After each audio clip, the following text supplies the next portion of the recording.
afternoon. No, it's not even afternoon yet. We're nearly in afternoon. Almost. Almost. Yes, so good morning to everyone again. Thank you for coming back and watching some of my live videos. And this afternoon, I am really lucky and grateful and thankful to be talking to Ian Anderson Gray, who is a live streaming genius and pro, and will probably tell us how to do it properly.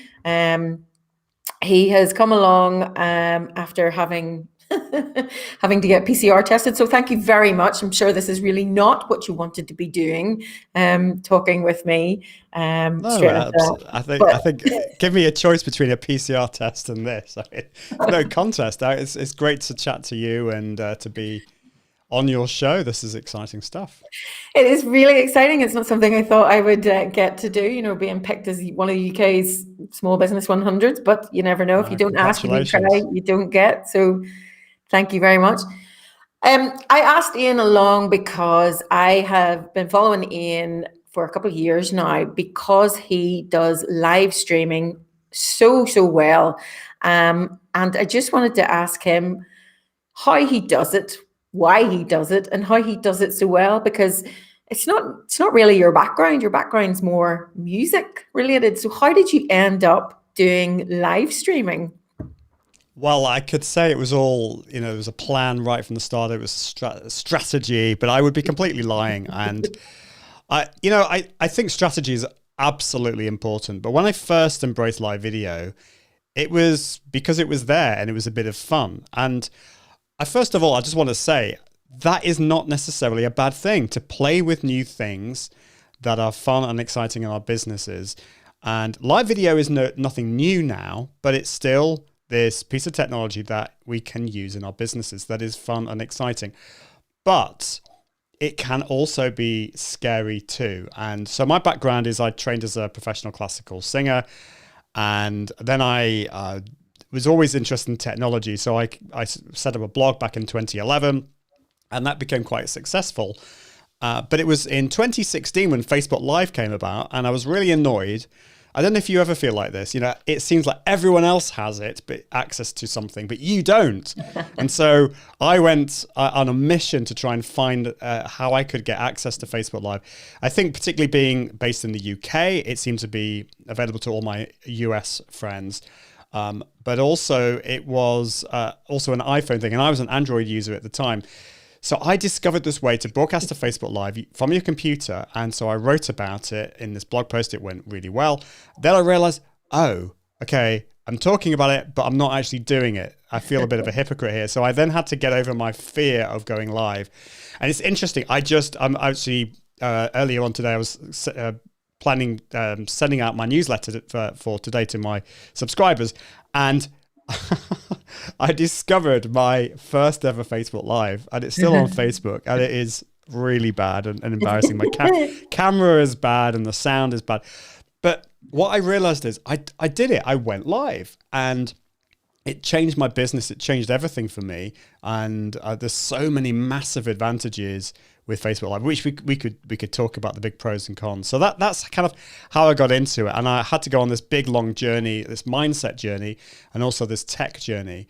But because of the struggles that I had, I think it's put me in this really good position to empathize with the struggles that many small business owners and entrepreneurs have when it comes to getting in front of the camera, because I've been there as well. And so, yeah, that's kind of my journey. Yeah. And so, as you say, it's like when somebody has something, you want it to. And I think I was like that with LinkedIn video, and well, now I have it. But as you say, that's how we all learn. We sort of all play with it. And before we came on live here, we were discussing how my tech has not been my friend this morning, but we've just gone ahead and gone live with my laptop's webcam because everything else just wouldn't work for me today. But as Ian says, you just got to get on with it, just do it. And you know what? People, when it's live, don't seem to worry so much. It's not a corporate video. It's not a video it's expected to be even perfect. People are there to watch you, hear you, and listen to you. So it sounds bad, but I would say get over it. It's easier said than done, but it's playing. I think it's important to acknowledge that there is maybe some fear or some mindset struggle that you're struggling with.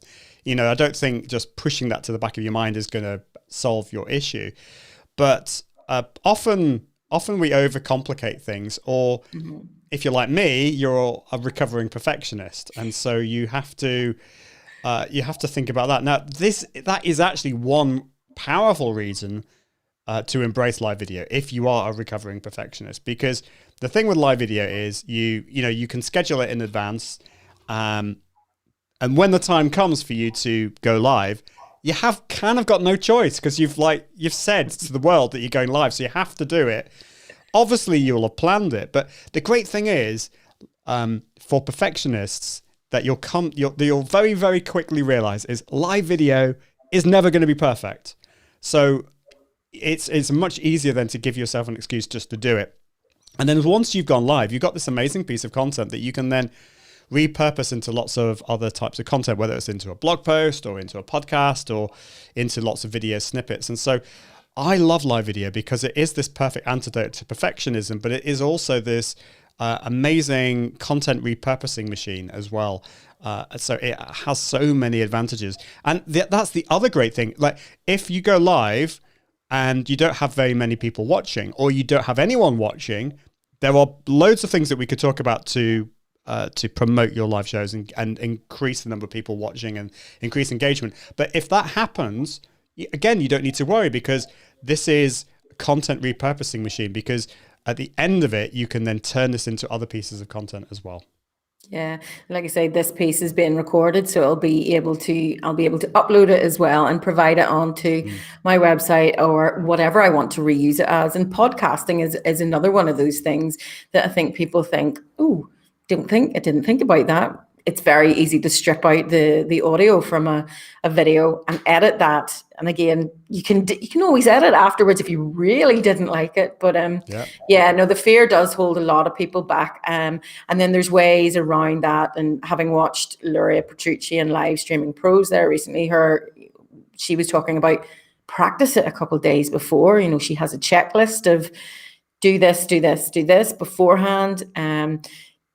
Set up a private group and go live into that as well. It's a bit harder when it's multicast, but basically you can have a computer sitting beside you where you're streaming to. Just remember to turn the sound off maybe and just test that way. Those kind of things kind of help you get over it. We were actually talking about this earlier with two other EAs, Amy and Alison earlier, and we were talking about repurposing, and as you say, how it's a really great tool to use video for your business. But one of the things Amy was saying was she actually finds it easier in this kind of a situation where you're talking to somebody else, so it's more like a chat. And that's kind of what I try and think of. I look at the wee light, try not to look at myself. Sometimes I have put a piece of paper over the screen so I can't actually see, and just look at the wee light and try and think of that as my friend, you know, having a bit of chat with the computer. It's strange, but it sort of helps, you know, that confidence thing. So when you're talking about tech, how did you start? What pieces of kit did you start off with? You know, people want to start doing live video or video in general. What kind of pieces of kit do you suggest that you've used? Well, when I first used Facebook Live, I couldn't use my phone. This was one of the things, I had to go live from my computer. But these days, you know, you got an amazing live video studio in your pocket, and so that's a great way to start, is on your phone. And actually, Instagram Live is only available on the phone. You can't broadcast directly from your computer. Well, not in the legit. There are dodgy softwares out there that supposedly do it, but I would avoid that. So yeah, I that's a great way to start. For me though, I don't know. I prefer to go live from my computer, because it just means I can do.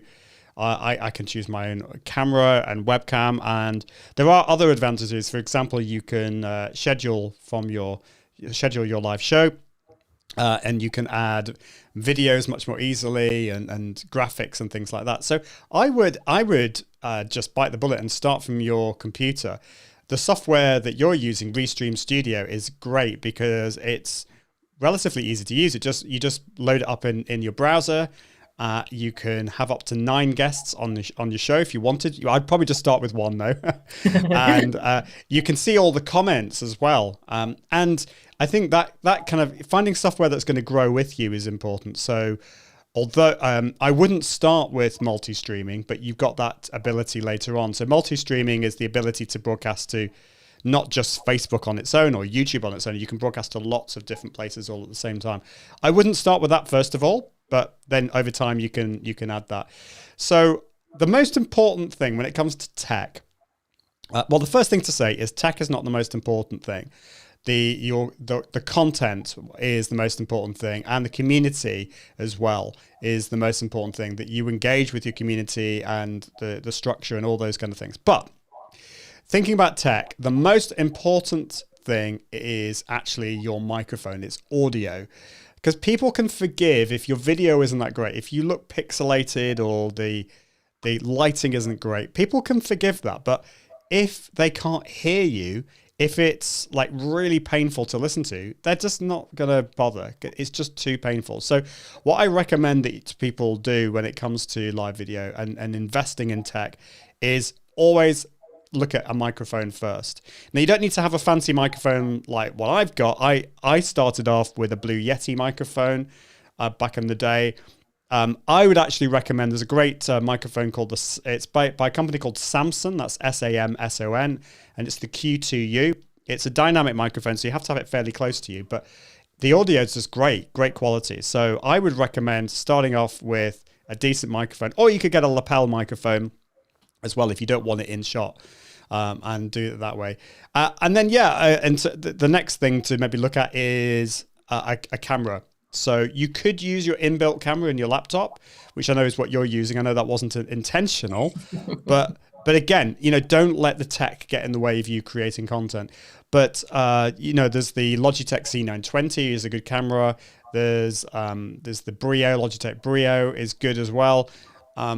And if you want to level things up even more, then you could go for like a mirrorless camera, and connect it to your computer using like a cam link. That's getting a bit more advanced and a bit more expensive, but lots of options. I think my view on this is that it's kind of like my recommendation is to bootstrap your live video studio. If you have a massive budget, if you have thousands of pounds in your bank that you are wanting to throw at this, then by all means. But for the rest of us, I think, just start off with something simple and grow it over time. So invest in the microphone first. And then if you get like a Logitech C920 camera, the great thing about that is that if you upgrade your camera later on, you can then have multiple cameras. So you could like change the view if you wanted. Yeah, that's one thing, because I remember like the last year and a half trying to get one of those Logitech cameras with like chicken's teeth. It was so unheard of, because I have a couple of webcams. One, the cables come loose, so I have one like this as well. But as you say, when you're using sort of the next level up piece of software, so something we haven't talked about yet, but you can use that for different views of your live stream, making it a bit more interesting. However, the complexity of trying to get used to switching between those cameras, it's something maybe you do later on when you're a bit more comfortable with live stream. But yeah, the microphone, I think, was one of the first things that I purchased when I decided I was going to record videos, not just live streaming. When I did my BA Today pod or video cast, it was the microphone, and it's the same when I'm out filming. Just remembering to turn it on and plug it in is always beneficial. Have done that. Not great. Oh, we've all done that. And it's always like when you don't switch your microphone on, and it's always at that point that you have shared the most amazing piece of content, and then and it's all gone. So yeah, it's that's why I think we've all been there. I use my phone, I think, to back up the sound, so that worst comes to worst, I have a bit of echoey sound, so we'll try that. But anyway. Yeah, no, I like that. I've actually got a gear guide. If you go to iag.me/gear guide, I've got all of the tech that I use, and like a like a studio setup. So if you wanted to have a bit of a nosy about what I use, then you can go there, and that includes all the software and stuff. But what I do want to say is you don't need everything to begin with. You know, go on this journey. Just start off with the simple stuff and then grow it over time. Yeah. And Ian's gear guide I have looked at, and I'm slightly jealous of the fact that he has 2 stream decks now. But Yeah. this is further down the line. All these tools, that's another thing, is you don't need it. It's just green-eyed monster syndrome. Or the shiny object syndrome. Try and stay away from that, because you don't need it. You don't need a Stream Deck, by the way. These little boxes with buttons that light up and allow you to do things like changing scenes and stuff. Now, the reason I've got 2, I have to say, most people don't need 2 big XL Stream Decks, but I do quite a lot of live video production, and so you can never have too many buttons. If you've got lots of guests to bring in and all that kind of stuff, then actually it is useful. But for most normal people, you certainly don't need 2 Stream Decks. These normal people. No, Ian's productions are fantastic with all the different screens and the interviews. So yes, and other live streamers, if that's what you do, then by all means. But for a live stream, for a small business entrepreneur, there's other options out there that aren't in that level and pretty easy to do. So we were talking about the software that I'm using now, and it's Restream, and there's other ones like BeLive and StreamYard, and I've used them. Then the next level up, and I think you use Ecamm now, and then there's also vMix and OBS Studio, which I've played with as well. So if you want to just talk a wee bit about those pieces of software, what they kind of help you do in the next level up in live streaming? Yeah, so there are different levels. So you can, the kind of the basic level is go live from your phone, and then you can go live directly through, say, Facebook or YouTube. You can go through their website, and it's very basic there. There's not a huge amount you can do with that. Whereas, but the level above that is to use a web-based streaming tool. So like the one you're using, Restream Studio, it allows you to do most things. It's really good. It's really simple to use. But the level above that is to use a switcher or encoder software like Ecamm Live or vMix or Wirecast or whatever, all of those tools. Now, you can actually use those tools with Restream.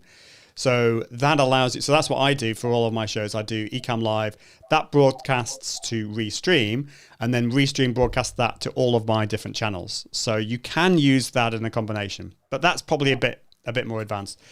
So Ecamm Live is Mac based. So if you don't have a Mac, unfortunately, you can't use it. But there are other software out there. The reason I love Ecamm is it has this sweet spot between being incredibly powerful to use and easy to use. It's just beautifully made. I love the team as well. The community at Ecamm are amazing. So, and it works beautifully with Restream. So the other thing is when you're broadcasting to all these different channels, like to Facebook, YouTube, LinkedIn, Twitch, or whatever, Restream will send those comments back to Ecamm, so you can see all those comments across all those different networks. I think that's really important because I mentioned earlier, community is vital. You know, if people are talking to you on YouTube and you can't see them, then they're not going to feel very loved, and they're just going to say, "Oh, I'm not loved. I'm going to go." So that's no good. So Ecamm Live is definitely one of my favorites. It's my favorite for Mac. If you're a PC user, there are loads of options. It's OBS Studio. That's how I started. That's for Mac and PC.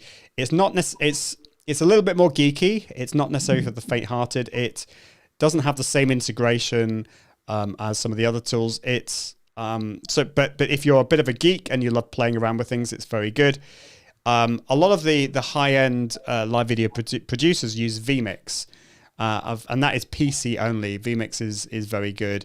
A bit of a learning curve involved with that. And then there are loads of others. There's Wirecast, which is Mac and PC, and we could go on. But I think if you're a Mac user, I would highly recommend Ecamm. And if you're a PC user, there is the OBS, or there's Wirecast as well, or there's vMix. Yeah, I have played around with OBS Studio, and I don't think it's too steep of a learning curve. I think, because there's plenty of instructional videos out there, and it is quite easy to use in relative terms. vMix, yes, having done some or watched some videos with the NFT and screen skills, they talk a lot about vMix, and yes, slightly bit more. But again, there's plenty of trainings out there that if it is your bag and you want to get that higher level, it is accessible, and they aren't too, these kind of softwares aren't too expensive to use if you No. want to start going down that. So video is definitely becoming more democratized and easier to do, and definitely something businesses should think more about. And even just the solo entrepreneur, it is something that they can do. You aren't expected to have all the bells and whistles, and because it's not that easy to remember to press all the buttons and change. But the fact that you're even on video is just a bonus for your video. It raises your authority. So what do you want to do next with yours? Tell everyone about exactly your business. And you're talking about you doing productions using all the software that you use, and Ecamm, which I don't have a Mac, so haven't played with. But what are you hoping to do next with Ian Anderson Gray? Well, I'm a big believer in not having all your eggs in one basket. I think it's important for small businesses to have multiple revenue streams, and I think that's certainly the case for me. I mean, I do live video production, but I don't want to do huge amounts of that, because I probably will maybe do 4 or 5 events a year, because there's a huge amount that goes into them.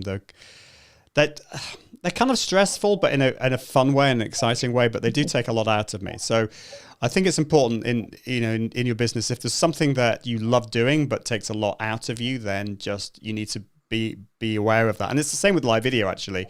I realized that if I do more than one live video in one day, I'm probably going to have to go and have an afternoon nap, because it takes a lot out of me. So just be aware, really, of what works for you and your business. So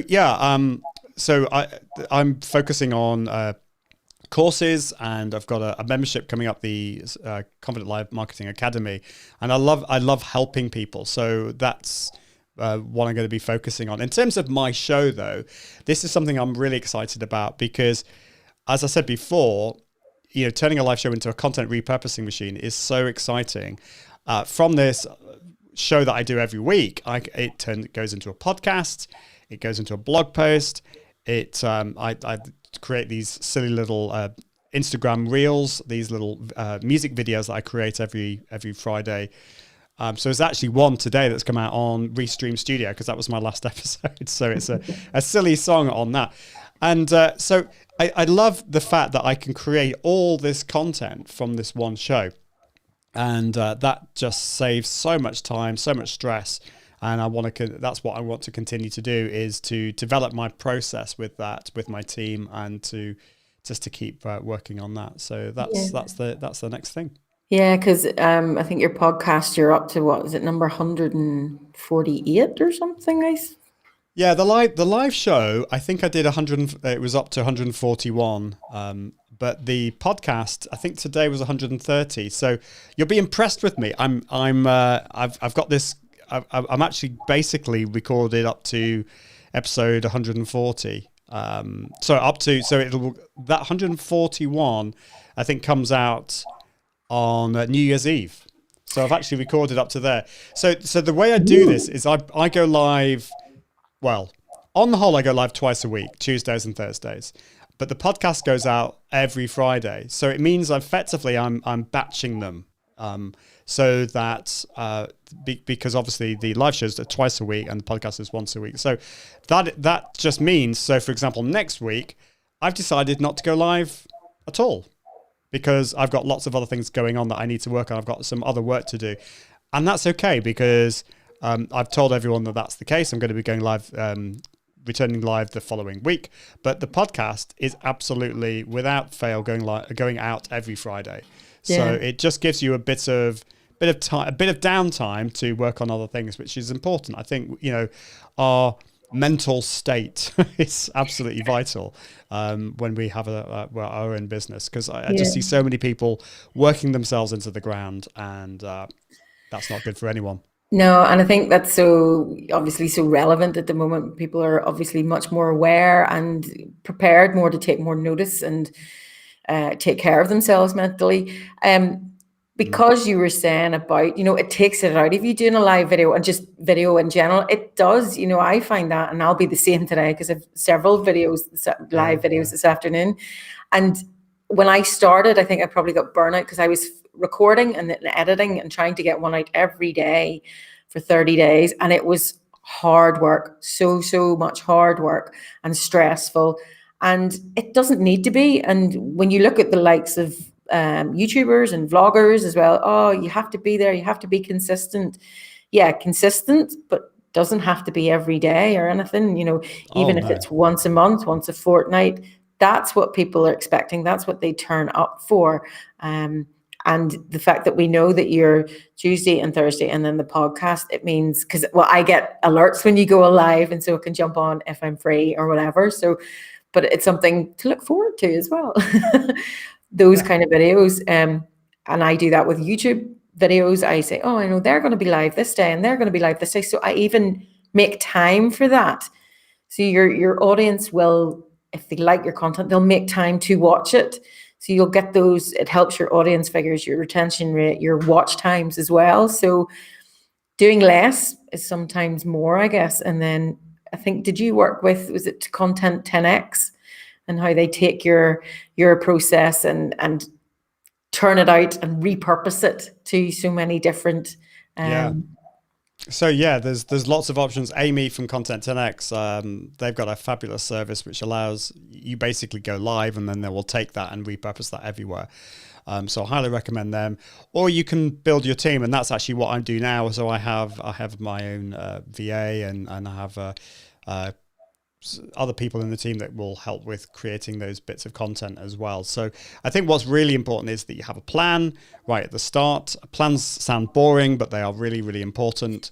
And the other thing is to have a process as well. And I'm one of these, I recently came across these terms. I don't know if you've heard about it, but you can be a convergent thinker or a divergent thinker. And I always get confused with each one. But basically, I think I'm a convergent, divergent. I think I'm kind of like, yeah, I'm divergent. So I kind of think I think like the big ideas, and I'm creative and all this kind of stuff. So like the idea of a process for me, it takes a lot of effort to do. But once I created that process, it just means that I know what I'm doing. My team know what's happening. And it just means I can then focus on the stuff that I'm really good at and not have to deal with all the stuff that, quite frankly, I'd be Run a mile from. bunny. Yeah. So I think that's why actually having a team, and you might not be in the position to have a team yet, but you could maybe just dip your toe. I remember the first time I hired my assistant, I was I was like letting go of certain things. It was really hard, but it's just, yeah, I think you just need to dip your toe in it and then, build the process. But that really was the game changer for me, was that process. And it's allowed me to just focus on the bits that I'm good at. And with a live video, I can just turn up and do it and create that content. And I just know that it's all going to work out well. Yeah. Pick up the VAs, the virtual assistants. The world would be a very sad place without our VAs, I can tell you. Glad you said that. So lastly, one question I just want to ask, and a lot of people would struggle with, would be, how do you think of your content? It is, when you can repurpose, it does take that stress away. But yeah, how do you think of, what are you going to do next for your next show? Yeah, so that's why this planning document that you create right at the start is so important. So in this, you put what is the name of the show, what's the description of the show, who is your audience, why are you, what's the word I'm looking for? What gives you the right or the authority to talk on this subject? Because I think it's important to remind yourself of those things, because sometimes we forget. But I think this is the important one, is yes, you have your overall theme of your show, what you're going to be talking about. So it could be you're talking about content marketing, or it could be you're talking about cheese. You might be like a cheesemaker and you talk about cheese. So it's very random. But